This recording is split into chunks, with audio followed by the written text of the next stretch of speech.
Je disais donc quoi? Quand vous regardez le comportement des gens qui sont au pouvoir aujourd'hui, ce sont des gens qui ne disent pas la vérité au peuple congolais. J'ai dit, qu'est-ce qui empêche le régime Tshisekedi, et puis spécialement le président lui-même, de se comporter comme le président du Mali, par exemple? Qu'est-ce qui les empêche de se comporter comme le président du Mali? Donc les gens comme des Assimi Goïta. On a vu au Mali des leaders. Hein, le colonel Assimi Goïta est clair. On a vu au Niger le général Tchani. On a vu le capitaine Ibrahim Traoré au Burkina Faso. Eux savent la source de leurs problèmes. Et ils attaquent la source de leurs problèmes. Nous ne cessons de vous dire, au Congo, vous n'allez jamais désinfecter votre pays si vous ne savez pas la source du poison, ou bien si vous la connaissez très bien, mais vous faites semblant, comme les gens qui sont au pouvoir au Congo aujourd'hui. On pouvait comprendre si Joseph Kabila était au pouvoir, parce qu'on avait toujours dit c'est un Rwandais, un infiltré, Kanambe, Kanambo, Kanambouzi, Kanambere. Mais Tshisekedi Félix, c'est le fils maison, congolais de père et de mère. Alors, pourquoi est-ce qu'il a des limites? Il a de l'eau dans la bouche. Pour dire la vraie vérité, il se cantonne à attaquer Kagame. Kagame, c'est une marionnette. Museveni, c'est une marionnette aussi. Ce sont les gens, selon lui de PES, qui travaillent avec Kabila. Parce que Joseph Kabila, c'était leur frère, un Rwandais. Maintenant que vous êtes au pouvoir, vous les Congolais de père et de mère, qu'est-ce qui vous empêche de crever l'abcès, de dire la vraie vérité? Posons-nous la question. Qu'est-ce qui vous empêche? Pour ceux qui viennent d'entrer, c'est la suite de ma vidéo qui s'était un peu interrompue. Hein? Le titre c'est « Faut-il une intervention militaire interne pour sauver la RDC ?» Faut-il une intervention militaire interne pour sauver la RDC? Les politiciens congolais ne jouent pas franc jeu. Le régime en place, avec son président Tshisekedi Félix en tête. Le président burundais a dit des choses que même le président congolais n'a jamais dites. Il a dit très bien, si vous laissez Kagame continuer à déstabiliser les pays de la région des Grands Lacs, et nous connaissons le plan, Kagame va attaquer le sud Kivu, s'il entre là-bas, c'est pour entrer au Burundi. Il est en train d'entraîner déjà les réfugiés burundais chez lui au Rwanda, avec pour projet de les lancer chez nous au Burundi. Nous n'allons pas nous laisser faire. C'est le temps d'arrêter Kagame. Sinon, la guerre va se généraliser. Ça ne sera plus seulement le problème du Congo. Il a cité la Tanzanie, Kenya, Ouganda, partout. La région va s'embraser. J'ai fait une audio quand j'ai vu que le président burundais était invité à la Maison Blanche, pas à l'inauguration, au déjeuner de Donald Trump. Faites-vous un peu cette image.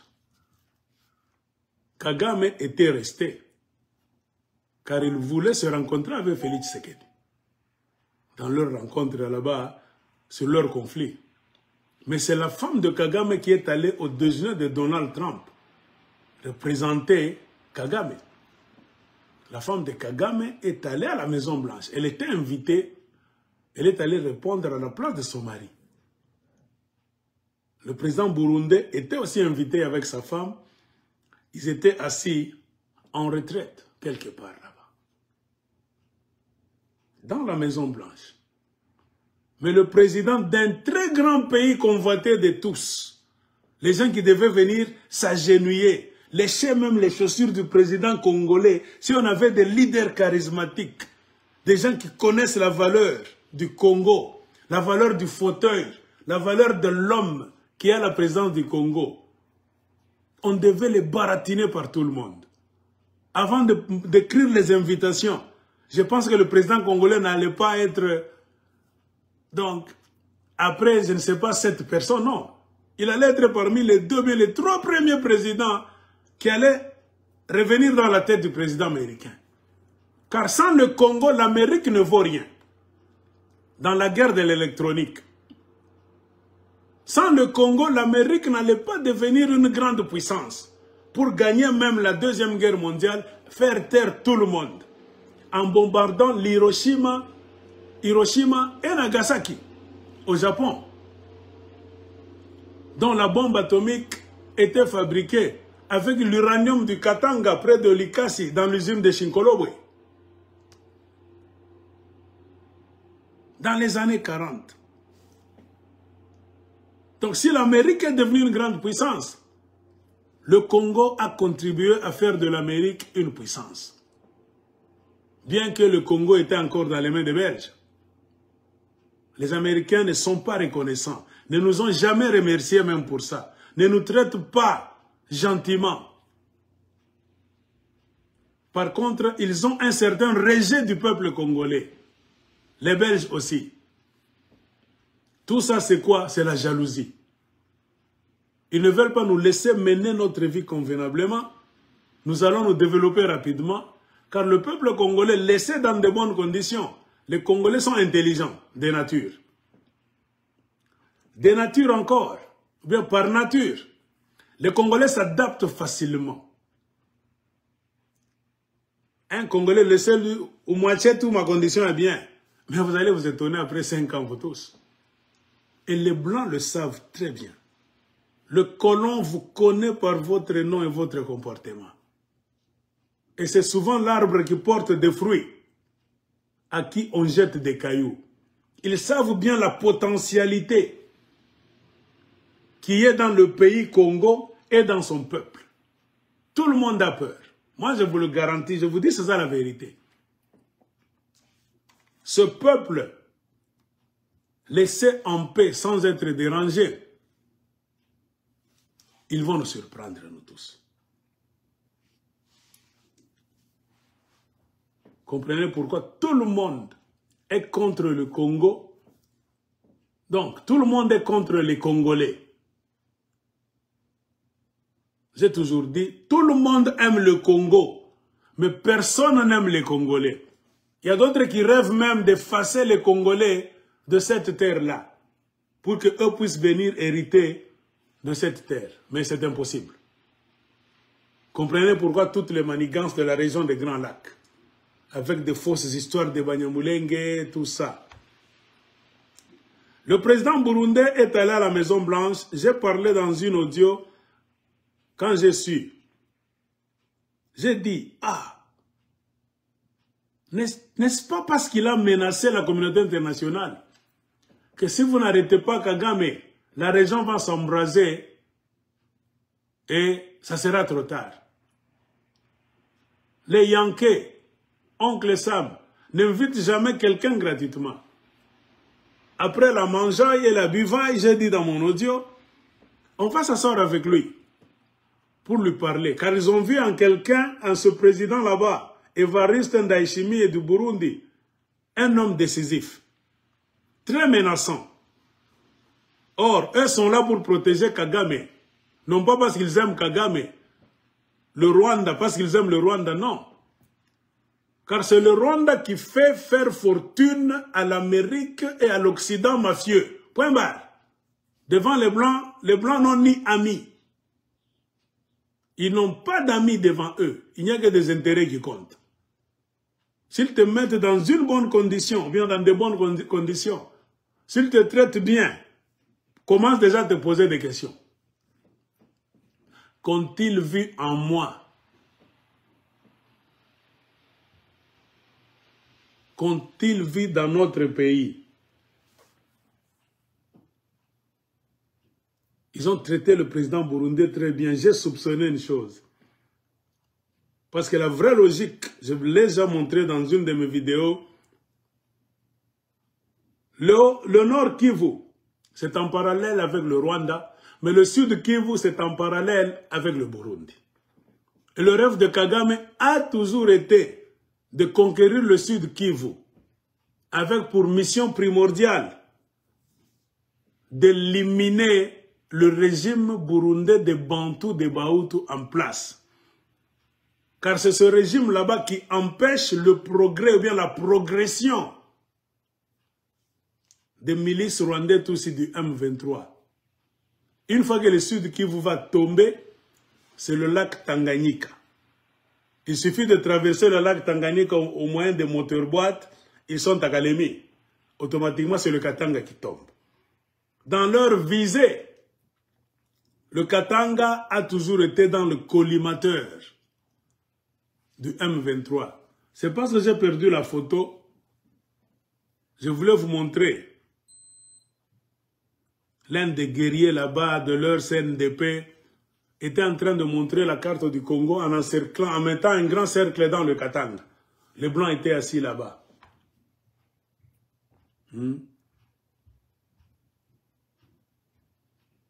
Les guerriers. Je ne sais pas, Laurent Kundabatwari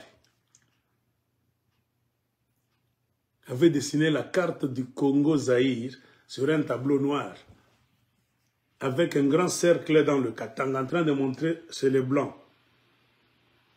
Et quand vous suivez, ils ont toujours voulu conquérir le Katanga aussi. Les voitures électriques. C'est le cobalt du Congo. Côté Katanga, surtout, Kolwezi, la province du Lualaba. C'est la guerre des minéraux. Et pour nous voler nos minéraux, ils ne le font pas seuls, avec la complicité des Congolais assoiffés de plaisir, de pouvoir. Les Congolais avides d'argent et de bonne vie, tout en sacrifiant leur peuple. C'est ça le système que vous avez là, au pouvoir aujourd'hui. Qui vivent dans le mensonge, la tricherie, qui a commencé dans la ferme de Kingakati, là où John Numbi, Corneille Nanga, Tango Fort, beaucoup de militaires de mafia de Kabila étaient. Là où ils ont fait l'accord de Kingakati, mettant Martin Fayulu de côté et donnant la présidence à Tshisekedi, qui n'avait jamais gagné ces élections. C'était Fayulu qui était le premier. Tshisekedi était coude à coude avec Ramazani Shadari. Tshisekedi a accepté parce que Alingaki, pouvoir, un pouvoir pour le pouvoir, point barre. Ils ont signé des choses, les accords de Kingakati. Après Kingakati, Tshisekedi est allé au Rwanda et en Ouganda avec François Beya. Ils ont signé. Ce n'est pas à nier. Il y a des vidéos qui existent jusqu'à aujourd'hui. On n'a pas seulement le temps de passer le temps à vous montrer des vidéos. Vous voyez bien qu'elles existaient. Ezali. Nous sommes maintenant en train de nous dire des vérités. Tshisekedi connaît la vérité pourquoi il est en train de faire tuer les Congolais inutilement. C'est pourquoi nous disons, au lieu qu'un homme, avec son équipe, soit un blocage pour la paix et le développement du Congo, mieux vaut vous retirer. Parce que vous restez là-bas, vous ne foutez rien. Vous n'avez pas donné au peuple congolais la paix, la sécurité, l'eau potable, l'électricité. Vous n'avez pas créé d'emploi. Vous êtes tellement nuisible sur beaucoup de plans. C'est le tribalisme, le mensonge, les insultes, le vol, l'occupation des terres d'autrui.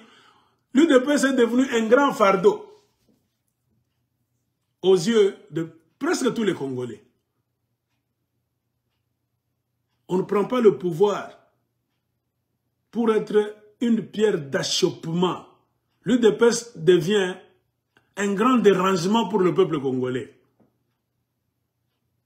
Le pouvoir doit être dans les mains d'un brave, un homme intelligent, sage, décisif, malin, qui dirige le pays, c'est-à-dire il mène le peuple de quelque part vers quelque part. On n'a pas senti ça dans Félix Tshisekedi. Zéro. Le Congo ne va nulle part. Ce n'est que le vol, le tribalisme, le mensonge des slogans sur les réseaux sociaux. Rien. Par contre, il laisse le pays ouvert à tous les grands voleurs, selon leur deal. Toi, c'est la présidence seulement. Réjouis-toi. Tshisekedi ne dit pas la vérité au peuple congolais. On l'invite, il évite. C'était Kagame, lui aussi, a emboîté le pas. C'est un jeu. Kagame n'est pas parti, maintenant c'est son tour, il n'est pas parti. Il n'y a pas de ce que les Anglais disent de commitment. Vous ne vous donnez pas pour le pays. On ne sent pas, donc, des gens qui ont le souci du Congo. Non. Vous avez plus le souci de votre pouvoir. Vous avez passé 5 ans en vous souciant plus de votre pouvoir. Car vous tous, pouvoir y est tout. Yassi Balouba, Tchintou Tchetou. Donc, vos bavardages, c'était toujours vous, vous, vous. Les Congolais pleuraient.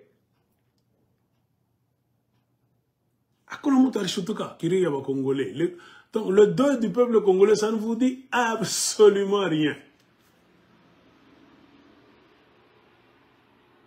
Alors, des gens inutiles pour la sécurité du peuple congolais, l'avenir, le bonheur, etc. Bon, pourquoi est-ce qu'on en aura besoin? Rien. Par contre, la vérité, c'est quoi? C'est vous qui bloquez le Congo. Car vous avez occupé une place que vous devriez laisser aux braves, aux intelligents, aux courageux, aux décisifs. On allait sauver le Congo. Tshisekedi a la mission de bloquer l'avenir des Congolais et du Congo. Il tourne en rond. Il est en Allemagne, des bêtises là-bas, des histoires là-bas sans utilité. C'est là où lui, il va. Le pays est en guerre, on est en Allemagne. Tout le monde s'étonne, sauf les supporters de Félix. Les gens s'étonnent. Où président, où est nous, où you? Les gens nous posent des questions. Allez sur TikTok. Le Congo, c'est la causerie numéro 1. Regardez ce qu'on dit de Tshisekedi. L'Afrique maintenant connaît la vérité sur Kagame. Mais tout le monde finit par la conclusion. Enfin, le président Wabo, ce monsieur-là, on ne comprend pas ce qu'il est en train de faire là-bas.